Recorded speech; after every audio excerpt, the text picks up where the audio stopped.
A volcano in Alaska not only puts on a show, it puts up enough lava and ash to slow down some plane traffic around the area. Meanwhile, Tiger Woods gets into another incident, and he blames the medication again. And some fireworks for your Memorial Day, this time on the baseball diamond, where a nice little brawl goes out versus the Naturals and the Giants. That and more great stories that we had. A short day of posting, but it was sort of a holiday. It was Memorial Day. So today, the day after, is May the 30th, 2017.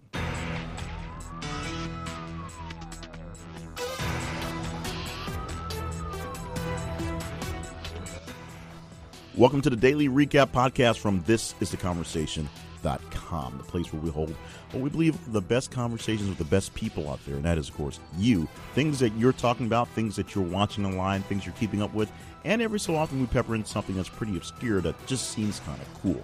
My name is Jay Cleveland Payne. I'm the moderator for the website, ThisIsTheConversation.com, and, of course, this podcast that you're listening to right now. We thank you so much for being a part of all our conversations on social media at This Is The Conversation on Facebook, and, of course, at th_conversation on Twitter and the main website, thisistheconversation.com. Stop by the website for great features, including a way to get your opinions to get you paid by joining the conversation survey panel, and, of course, just visiting some of our sponsors who are taking good care of us so we can take good care of you and the conversations we have every single day. We had a short list of conversations yesterday, and usually Monday is a pretty big day, but yesterday, of course, was an actual holiday, so there wasn't a lot of things going on. Slow news day because of news gathering, but the big things that happened did catch a lot of attention.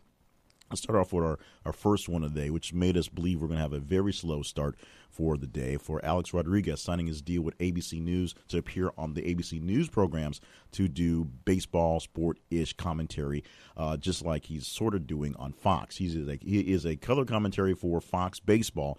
Last year he did a great job in the World Series and doing more expanded work for Fox Sports in that case, but he's doing some work so far on the ABC News side that will focus on sporting-type things, or sports culture, if you will. We also had a story that popped up on an Alaskan volcano. Say that 3 times fast. A volcano in Alaska started to erupt. It was spewing out ash about 35,000 feet into the air, and there was a red alert for planes in the area. This was something that's a very serious thing because visibility in what was normally clear skies at this point in time covered with ash. You may remember quite a few years ago over in Europe where there was an Icelandic volcano, I believe, that was spewing ash that was causing serious travel issues. In fact, what really made it pertinent to me was it happened on basically over a long stretch of a weekend, starting on the tail end of a weekend and going all the way through the middle of a week.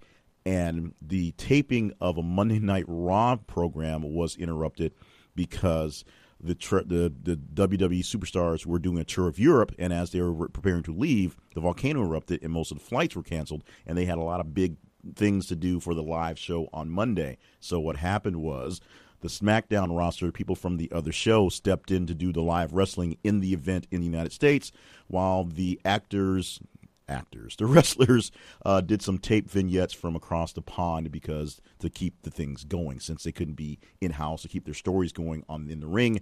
They did some tape things over the air to do some things there. That was one of the things that was like, wow, it really is a bad thing. It kept the entire cast, air quotes, of WWE from traveling back. So serious conditions. And the odd thing is about volcanoes, they are, while they may be a geological event, volcano eruptions and the spewing of ash is a meteorological event because it happens in the air and it causes issues to the environment. So this is something that's a big deal for meteorologists right now watching that volcano in Alaska.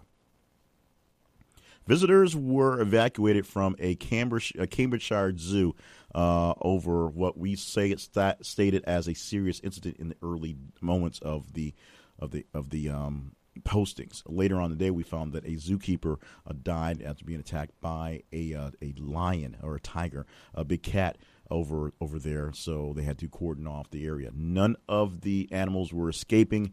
It's just a freak accident where a big cat got a little too aggressive and killed a zookeeper over there. So our thoughts and prayers with all the members working at the zoo and, of course, the family of the persons whose life was lost in that attack.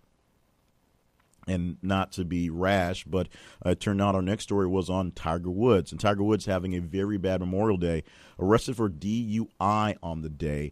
And later on, the explanation comes down to it wasn't that he was drinking, it wasn't actually alcohol was the issue, but a bad combination of prescription drugs. Tiger Woods is, of course, having a very bad life at this point, trying to do his best to be a normal dad, a normal person, normal 40-year-old guy, divorced and just kind of living his life. He takes his kids to school, he does his stuff, all that stuff. He's all there. He just doesn't have the ability to do what he loves as a profession, that is play professional golf, because his body just isn't up to it, all the dealings and all the problems he has.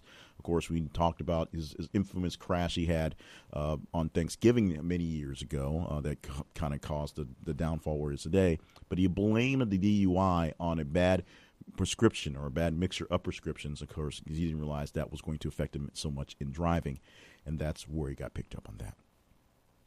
Now, Emmanuel Macron spoke out about his handshake heard around the world, or seen around the world, or felt around the world, definitely felt by Donald Trump, that it was not a accident. It was a purposeful moment of truth. That is a quote. The French and the Germans, oddly enough, are really stepping up their game in sort of backing away and backing down on the United States and President Donald Trump.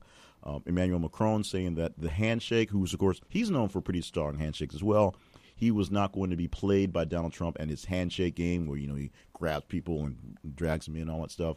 So he was extra strong, extra stern, and it was a way to show America that France was not going to just back down from U.S. politics, and especially from the brashness of this guy, Donald Trump. Trump had no response for that in Twitter, but he did do some tweets against Angela Merkel today, so we'll talk about it probably in this conversation we have in today. Longtime sports writer and radio commentator Frank DeFord died at the age of 78. Now, this is very timely because when we first started doing this podcast as a regular thing, when I first had a chance to find the window to work it and open this thing up, one of the early stories we did was on Frank DeFord's retirement from NPR, essentially dropping the mic saying, I'm done, I'm calling it quits, I've been doing this long enough, I'll be okay, you'll be okay. Of course, Frank DeFord, known for many years, 41 years or so, writing for Sports Illustrated and doing his commentary for NPR specifically, he has now passed. And so we talked about all the people that were influenced who spoke out on his life when he left the business. Many people also speaking out about his influence again as he's leaving us in this life to take over from where he started and hopefully keep their business afloat. We'll see how well we can do with that. Now, Omaha, Nebraska is now the world record holder for the largest American flag made out of mega blocks. Officially, they're made out of interlocking blocks. But Mega Bloks was just the brand that was donated, brand they asked for to do that. Not sure why Lego wasn't involved. But they made a very large American flag out of Mega Bloks. There was a donation issue. That's something to do just to show what they're for charity. And they're able to put the world record out there. Guinness came out there and checked it out for the largest American flag made out of Mega Bloks. And a little bit of a scuffle, just a little bit of a scuffle between the San Francisco Giants and the Washington Nationals yesterday. A benches clearing brawl, except for the catcher. We'll get to that in a second. Where Giants pitcher Hunter Strickland hit Bryce Harper with a pitch. He said he intended to go inside on him and popped him on the arm. Harper did a little pointing thing and then decided, well, let's do this. He charged the mound to take on the pitcher. Both of them threw some blows, threw some strikes, and, well, into the faces of each other. And then, of course, the bench is clear to do what they do. However, the social media made a couple of notes on what happened. Number one, they were happy for Strickland for hitting Bryce Harper in the face. Number two, they made note that Bryce Harper, ran out to the mound after kind of doing a little kind of point thing and then took a second to go out there. And number three, the fact that he ran out there so quickly, that being Bryce Harper, because in most of these cases, the catcher does a little something to hold the guy back. The catcher in this case, Buster Posey, who decided he didn't want any part of this thing and just kind of stood around and let him go.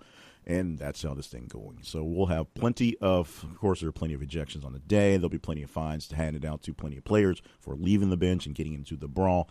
But every so often, you got to have a good baseball brawl to remind you that baseball is baseball does baseball stuff. And the first message for the day, like I said, it was a slow day. That happened in late afternoon, and we sort of took the evening off for the holiday.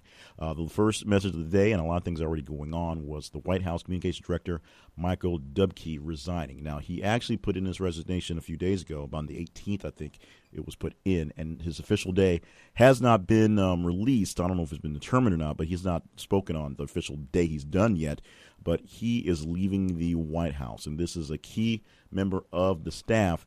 You don't hear his name very often because he's supposedly in charge of the main kind of the figurehead that you don't see working the communications and working the messages that the president is trying to get out there. He schedules the people, and of course, Sean Spicer works for him as the press secretary, the man who actually speaks to the press, the voice of the communications department. But what we do have now is a hole in that department, or coming soon a hole in that department. So if you're looking for a communications job, the White House will be hiring fairly quickly. That is the podcast for today. A little shorter than we've been doing normally, but we're still trying to get our legs under this and make this thing a standard thing. Thank you so much for joining us for this podcast and for the conversations we had yesterday. Hopefully we didn't take you too far away from your families and friends if you're here in the States, and we have this day for Memorial Day, the day we celebrate those who have died for us in past conflicts to make sure we remain free from oppression and tyranny and all those other things that sometimes the leaders forget about. If you want to have more conversation with us in real time, make sure you follow us on Twitter, th_conversation. On Facebook, look for This Is a Conversation. And, of course, our website is thisisaconversation.com. Stop by that said website so you can find great features that we have on the website, including a listing of some of the currently top stories by trends based on the Google searches. Also, a link for you to join our conversation survey panel. We can get you paid for your opinions. And check out our sponsors. You may already be needing some great things, and our sponsors do our best to take care of you and take care of us in the process. We have deals on coffee, which is awesome, deals on vacations, deals on photos. Believe it or not, people like actual picture photos, and we have deals on that by all our sponsors. Check out the website, thisisaconversation.com, for all those great things. And, of course, just reach out for a message to us there as well. For more information about my other projects, check out my website, jclevelandpayne.net. And thank you for being a part of the podcast, being a part of the conversations online, just being you. We thank you for just being exactly who you are. Make sure you subscribe to the podcast, and make sure you subscribe to our feeds to see what we're talking about. And, of course, tune in tomorrow. Another day, another batch of conversations we'll talk about in a daily recap podcast for today's stuff happening tomorrow from This Is the Conversation.